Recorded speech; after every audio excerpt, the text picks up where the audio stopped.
Welcome to Best Kept Secrets Travel, episode 8. My name's Morgan. My name's Will, and on this episode is part 2 with 10 more common mistakes a lot of people make whilst travelling. How fantastic. Now, let's roll the intro.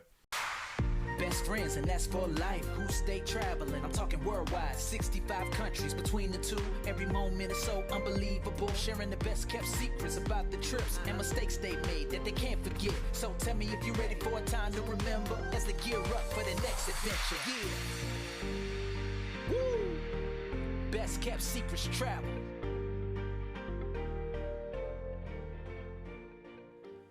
Before we start this episode, we just want to thank everyone for the support so far on our podcast, both on YouTube and all of our podcast platforms.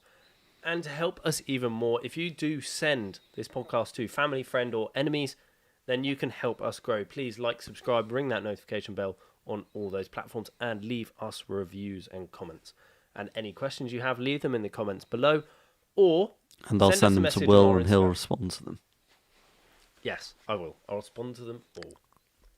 So, Morgan, number 1 Or on 11. this episode's 10 common mistakes is not checking your cell phone plan before travelling. What's a cell phone? Mobile phone plan. Cell phone plan. I feel like I'm back in England now. Still a cell phone plan for the UK. Is it not? Phone plan. Or a mobile phone Okay, plan. so Cell phone is American. come on. I'm not having that. Can you repeat the question, please? Common mistake is not checking your cell phone plan, Morgan. Your SIM plan. What happens when you don't check it? What is that? Oh, Morgan, it's making this painful now. Why did you not change it? Why didn't you just carry on? Because we've got American listeners. We've got international listeners. Countries all over the world. Educate me then. What do you What's mean the answer? useless, aren't you? So, for example, I've got a contract in the UK on my cell phone. When you travel to Europe, some of the countries still allow you to carry on using That's that plan. changing. It's literally Yeah, changing. it's changing badly. soon, isn't it? Yeah. Otherwise, I think with O2, you can pay something like £3 a day Yeah. to carry on using your plan. Otherwise, some cell phones will just charge you outright, but if you're on pay-as-you-go, then you'll have to top up more money on your phone to use as credit in said country. But it's normally really expensive. So, for example, with Australia, the thing we found the best thing to do was actually to buy a SIM card whilst you're out there, and you just keep buying new ones. You don't top them up. You'd buy a new one for, I think they were purely They're not too internet-based much, ones. no. They got 3 minutes to call, but we didn't text on it. But we got data, which was the main thing. So we got something like 25 gigabytes or 30 gigabytes of data for X amount of Aussie dollars, and then we'd just use it out there, and we use that. Which means you can use things like WhatsApp, Google Maps, just Google searching, and just emails. Lots of the main things you need whilst traveling. So I think that's one of the key things, is if you don't check your cell phone plan, then when you go out and you travel, you're either going to outright pay loads more money, you're going to be fined potentially, but very unlikely, or you're going to find really big difficulty then doing the next stage, because you might then get to a certain location and go, oh, let me just check my email. Oh no, I can't do anything, or I need to call this person to come and pick us up. Because if you arrive and you've got a car waiting for you, a taxi or transfer, then sometimes you can't even contact them. Or you need to get your passenger locator form up. Exactly. So there are lots of different times. Luckily, a lot of airports now offer free Wi-Fi for, let's say, an hour or half an hour. But it can still be a huge problem if you haven't thought about this prior. Number 12 is not learning any local phrases. I know this is one of your favourite things to do, Morgan. So, And this is a skill that you haven't quite learnt yet. I do. So it is very I preach the important. beer rule. It's very important in lots of different countries that you go to actually try and make an effort to learn a little bit of the language, even if it's just saying hello or thank you or cheers or can I buy a beer, please? Yeah. This Namabiru kodasai. Exactly. So that was English. How's Japanese for draft beer, please? Scottish. So this is quite important, and What was the mistake? How's it phrased? Not learning any local phrases. Okay, so not learning it is not going to help you in traveling places. It's not going to help you possibly finding a toilet. And it's a very... Or just respect. Yeah, it's a very English or American thing to go to a different country and expect them to talk to you in our beautiful language. And yeah, that's not truly respectful, and it's not going to get you around. I think there's massive benefits of, and this is why we have the beer rule when we talk about phrases, is we always learn how to ask for a beer. We always try and learn how to say hello and thank you. Very simple things. Hello and thank you, big thing.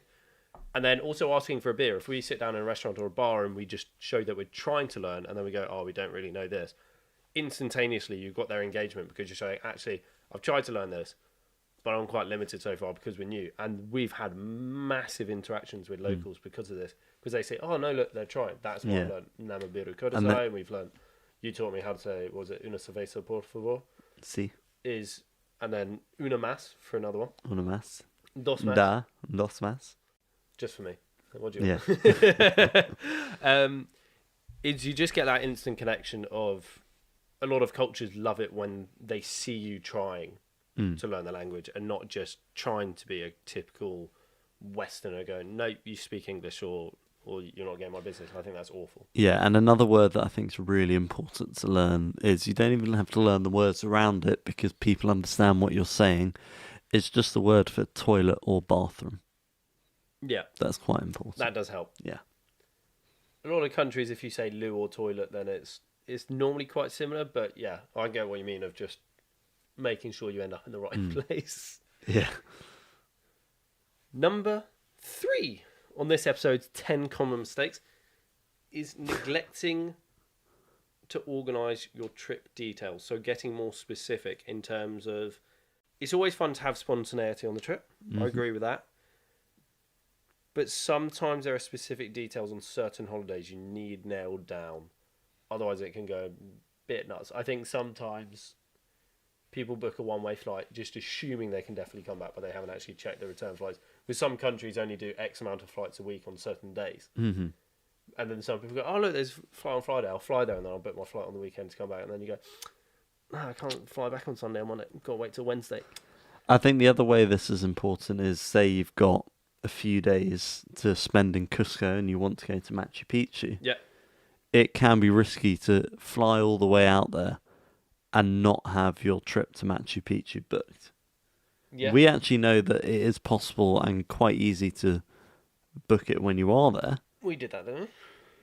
Okay. No, we had it We booked booked before, online. but we looked Machu at that. Picchu, yeah. We looked at the hostel when we were there just to see what the prices were. Yeah. It was cheaper. Yeah, it was cheaper, but it's very good when you're going for a certain activity to make sure it's booked before you go Some there. places you need to book permits as well. Some countries you need to book permits up to a year, 2 years in advance, easily. Mm-hmm. Museums, for example, pre-bookings, certain times of arrival. So there are certain things which you can just, don't always assume you can do something. You don't necessarily have to book it. Just make sure you've done the research to know, actually, I need to get here on this time or within this time frame, or actually, no, I can't go there this holiday because I should have booked a permit or I should have booked the time 3 months ago, at least.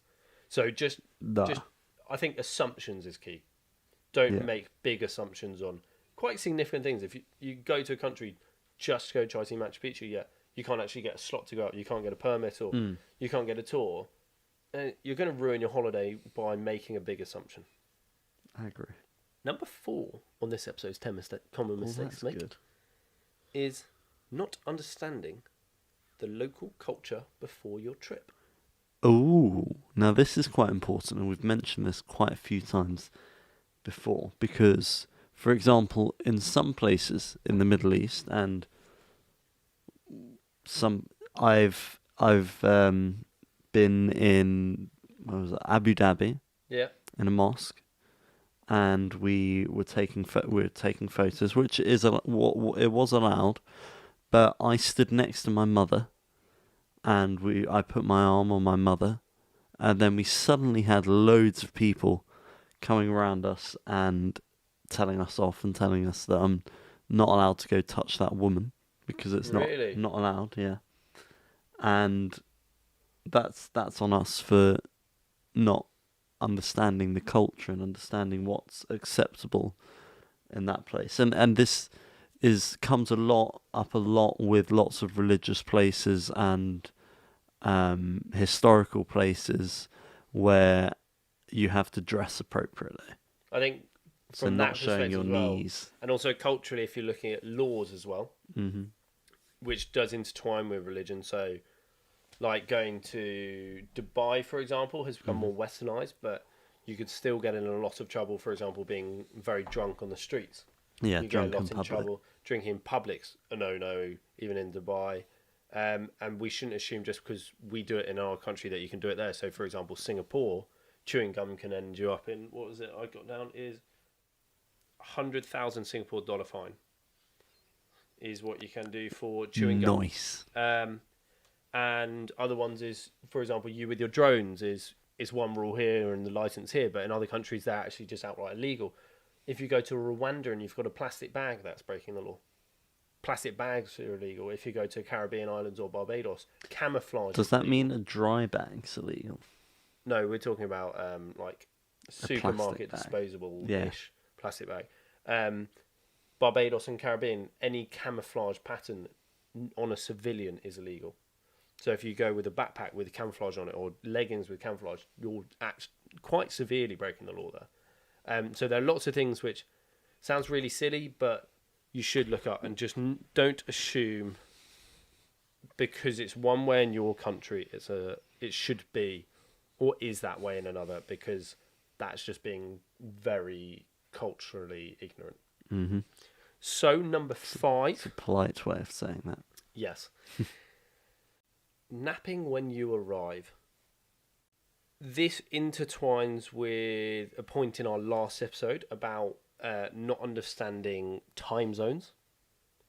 So this is if you arrive and you're really tired because you're a long flight and the jet lag, it can actually then have a bigger knock-on effect for your first chunk of days. So then you'll wake up in the middle of the night.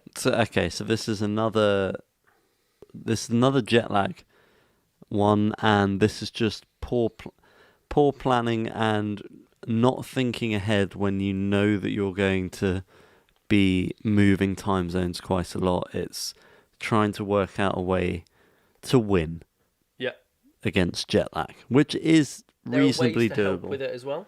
It's not possible to. It's not like maybe a 2-1 win, not like a 4-0 thrashing.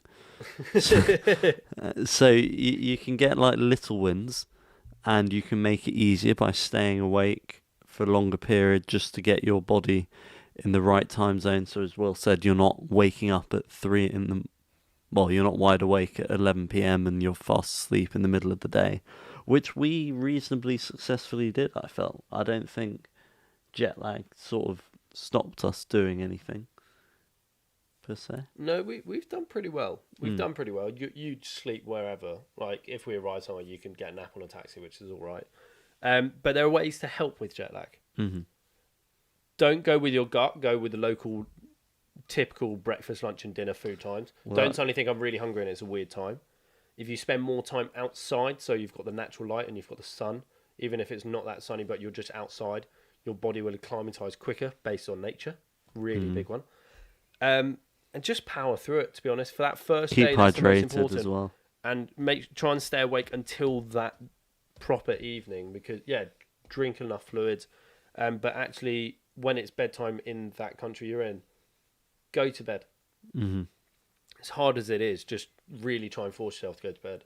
Make it as dark as possible in that room if you're not that tired, just to force your body, because the light and the darkness will make a huge impact on it. So number 6. Ooh.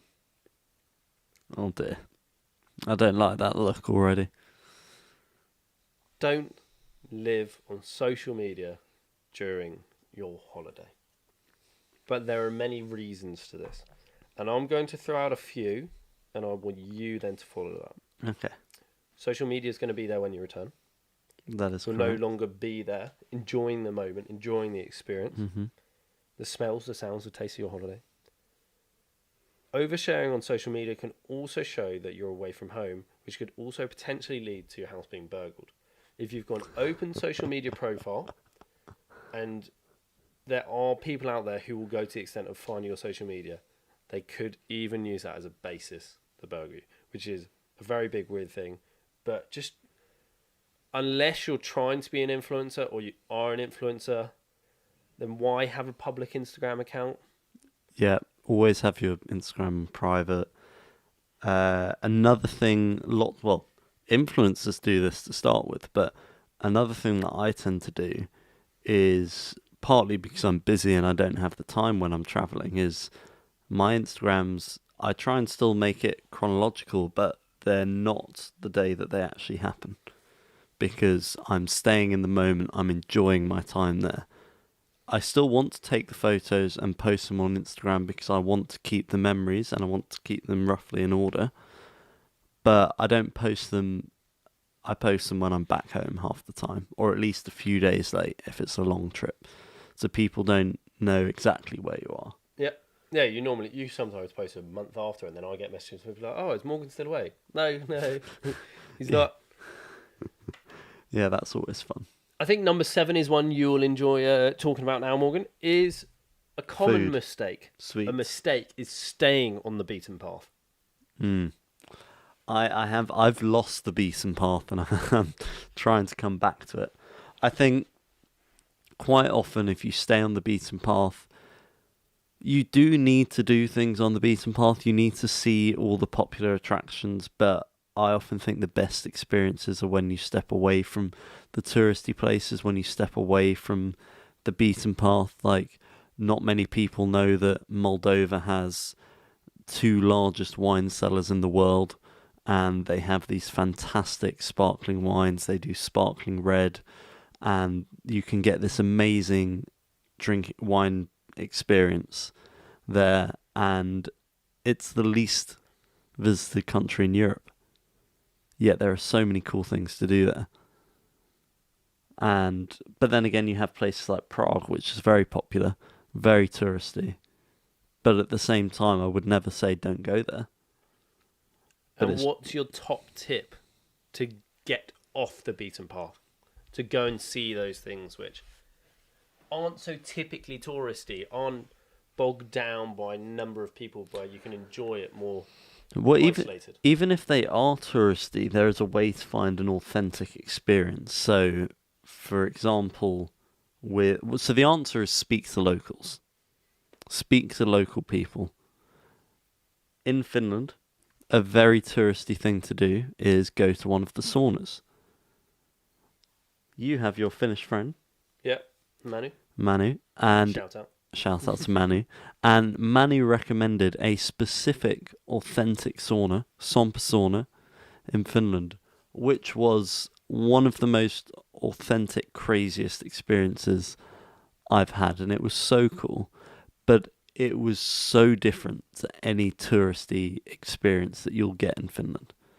And there were no tourists there. There were just locals. It was a bit confusing, to be honest. You turned up at a building site and it's just there in these sheds next to this industrial estate. It's a really weird experience, but it's something that I wouldn't have found on my own, and only by speaking to locals was I able to step off the beaten path while still doing a very touristy, famous thing for that place. I'd say that's the best tip. What's your tips for going off the beaten path? Flip a 50p coin, to be honest. I think our rule that could take you on the beaten path just by luck. Yeah, but I think there's the fun of it. I think the fun of not actually having the destination. I think not having control. Yeah, I think that's the fun of it, is flipping the 50p coin, and if it's on tails, then you take the left turn. If it's on the other, it's a right, and you just completely base it off that. And then it's just really annoying when you get like 3 heads in a row. And it's like you just do a circle. Yep. So number 8 on our common mistakes is leaving belongings on modes of transport. Well, that's just stupid. Just don't do that. When you're on modes of transport, keep everything close. Keep your valuables where you know where they are. Don't leave your phone in the pocket on the plane. Yeah, just keep them all on you if possible. Yeah. Yeah, put everything in a bag or in your pockets and keep it there. Yeah, if you're listening to music don't on flash it your phone, around. then stick it in your bag or in a zip-up pocket. Just remember, if you're wearing trackies, your phone could slip out. Don't leave your holiday diary or notebook in the front. These are things I know which happen to people. Or your private key, or Yeah, just it's a common mistake for people not using common sense. yeah, I think is the best way to put it. Quite bluntly, is use common sense. If you're in a country you don't really know, and actually it's a case of if you're on a big bus and it's a transfer between hotels, and you know there are 50 bags under it and like 10 different stops. When they stop at the next thing, try and make sure you sit on the side where the bags come out and check that someone hasn't taken your bags, yeah. or they're not taking your bags and left them behind. 'Cause that does happen a lot more than people think. I always try and keep my bag with me on the main part of the bus. So if you're traveling, one bag only. And if you're in a taxi, And one if you're bag only, you'll just say, "Oh no, I'll take it in with me." yeah, because if you're one bag only, you can bring it onto the bus, just shove it up or put it between your legs, and then at least you know where it is, and you're less likely to have any issues. And this is especially when you're traveling alone as well. Yeah. So, not so, because you don't want me saying that word anymore. Cut that bit, Now please. you Cut that notice bit. it. Number 9 on our most common mistakes, and this is very, very, very common for people who go to Asia on their gap year, not realising there are monsoon seasons. A very common thing is checking your weather forecast and the best time to travel in that year. Is people sometimes book a holiday going, "Oh, I'm going to Bali now." Turn out and it rains for the next 3 weeks straight, and your hotel's flooded, and you're swimming through your bedroom in your hotel. Could get quite fit though. And you know, Drown. trench foot. I don't think you're bothered about transfer if you drown. So, checking the weather. Yes. Firstly, check the best time of the year to go, because that might highlight very quickly that, oh, it's too hot this time of year. For example, there are time of the year you don't want to be in Dubai when it's 55 degrees C. Unless you're skiing. With sandstorms. Or India, for example, gets so hot that the road starts melting. You don't want to be in Asia with monsoon season. Although, having said that, I wouldn't always avoid it, because I was in Vietnam in the middle of monsoon season. Yeah, and certain times of the year, even in the monsoon season, is the best time to see certain animals or to see certain natural events. The key is just Planning, knowing what you're going into, and packing and dressing appropriately. list out what you want to do, main events of that holiday. There's going to be And so many research more each mozzies one in of monsoon those. season. Research every single one of those main events. Let's say you're going to Tasty Peru humans. or South America for 3 weeks. Write down your 3 number 1 things you want to do. Peru, Machu Picchu, Salt Flats, and the Rainbow waves. In the Rainbow sunset. Mountain. Yeah, Rainbow Mountain. Now, for each of those, look up best time of the year to visit, and write down those 3 dates, and see. Sometimes they'll be opposite ends of the year, and you just need to go. Actually, I'd rather do this than this one. Or your chance of seeing a certain animal, seeing, let's say, a whale shark, in snorkeling or diving, is going to be bigger this year and smaller this year. Sometimes you get a 60% chance, and then suddenly it's like 3% chance seeing it another time of the year. It's just planning. A lot of these mistakes come down to common sense and planning. Well, planning first. Which is why you should watch episode 1 of season 1 and season 2, where we go in depth on our planning. Season 1 is the basis. Season 2, we build upon it. And season 3, we're going to live it, and we're going to show it happen. Upon a build it. Upon a build it. Is that how it works? Yeah, after you've built upon it. What is your worst experience of not checking the forecast? I failed this travelling? exam. Your worst experience of not... Your worst travelling weather experience. Let's just go with that. Worst We travelling could weather probably- experience. Well, the most irritating was getting to the top of Snowdon and not seeing anything. Worst weather. I mean, I've been freezing cold, sleeping in a car. I can't remember when we went bouldering. We weren't really prepared for that. Yeah. And that was... Oh, for just how cold it was going to get? Yeah. We had our sleeping bags. Yeah, it was still cold. That was a dodgy night sleeping in that car. Very dodgy night. So that weather. I was lazy in Scotland when I went camping, and we had a waterproof tent and a non-waterproof tent, and we decided, because it was much easier to put up the non-waterproof tent, to go and put it up in a marshland. Yeah, that's not your wisest thing, Morgan. Shortly before it was about to start raining. Don't do that. We were quite tired. That wasn't intelligent. Last but not least. No, actually, what about you? What, worst weather? Mm. I'd say the one which irritated me the most was when I went to... His absolute bucket list dream is to go fly fishing for something called a bonefish. And Does it have a bone? Well, you talked about Fish River Canyon and it didn't have any fish. they are there's a lot of bones in them, and they're almost completely like see-through, so you just see more of a shadow of them in the water. So that's a bit like Shark Outlaw Squad #1. So to get back onto Jack with It is. We'd done this holiday in Hawaii for about 2.5 weeks, and one of the last days was based around me going fly fishing, and we hadn't seen the weather forecast for a flash flood. Not that there's normally a forecast for it. It stated rain, but it just got drastically those worse. flash surprise floods. The flash flood happened, and all the silt in the water raised up, so then it was super murky, so you couldn't fly fish. That's sad.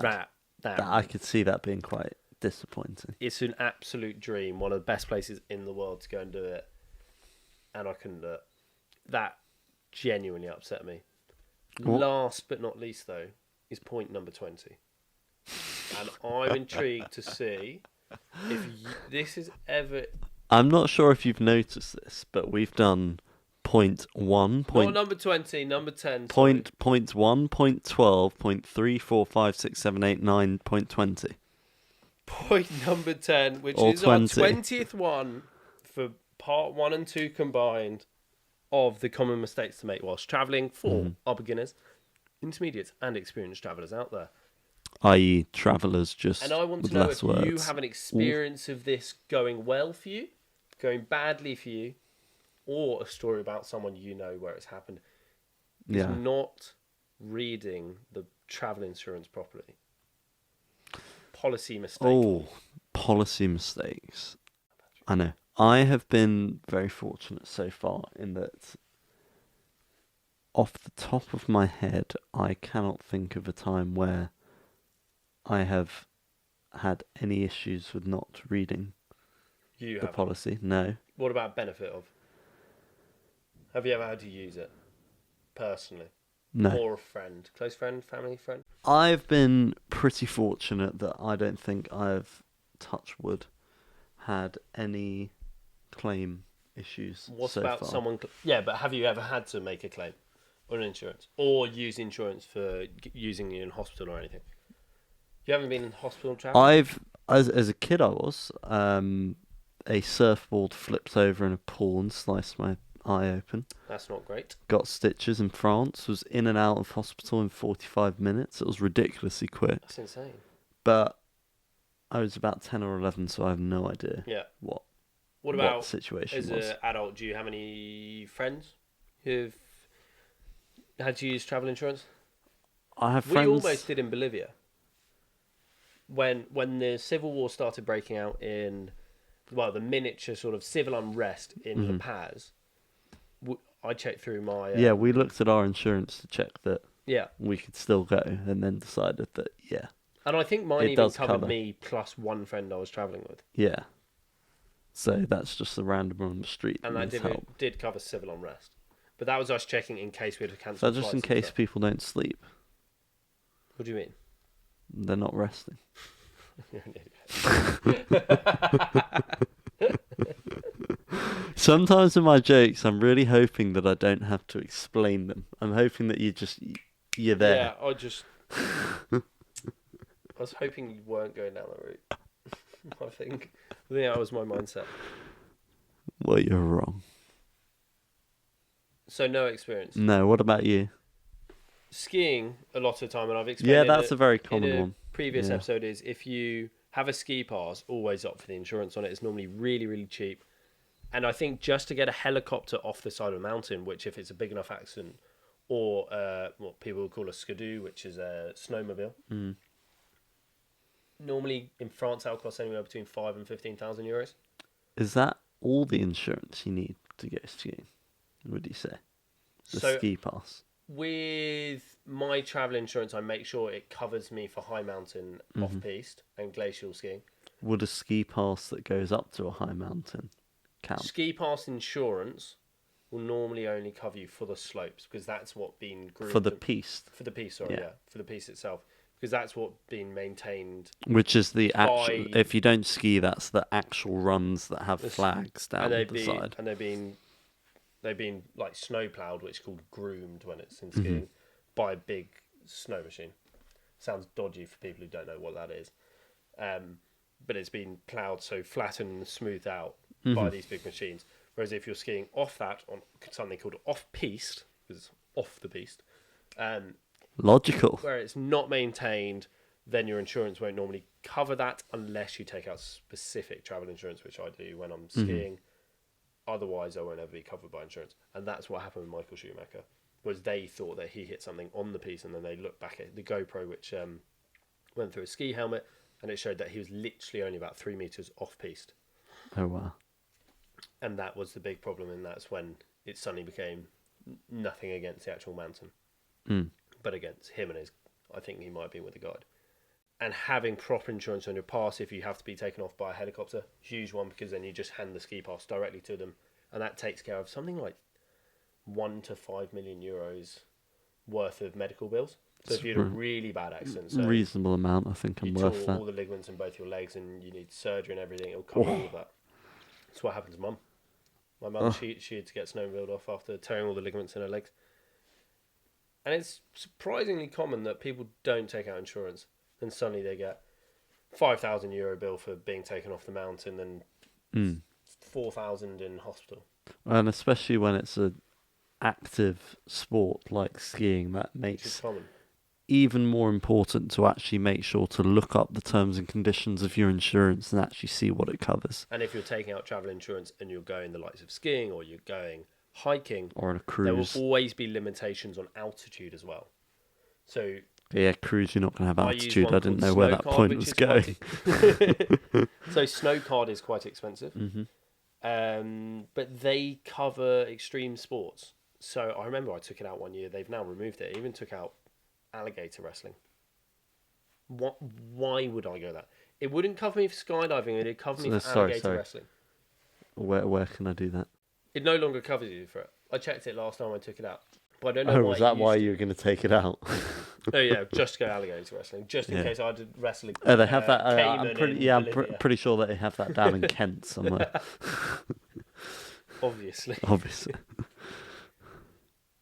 I think that wraps it up for the 2 parts. 20 common mistakes to make. We hope it helps you.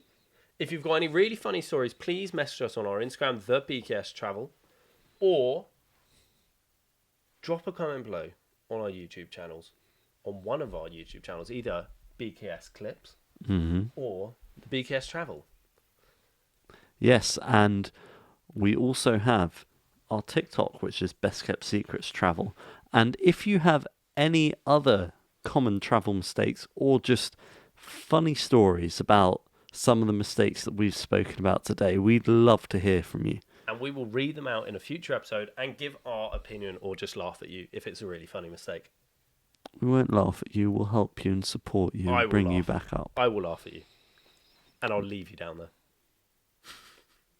And on that positive note, Roll the think it's outro. nope. I think it's about time to roll the outro. Roll the outro, please. Roll the outro. Roll it now. No, now. Yeah, let's make it happen. I hope that you can handle going on adventures, best kept secret travels. Yeah, all over the globe, having fun, you know the deal. Amazing secret locations, hang out with Morgan and Will. Educate and entertain, haggle in the market, sharing their experiences. Time to get it started. Let's go.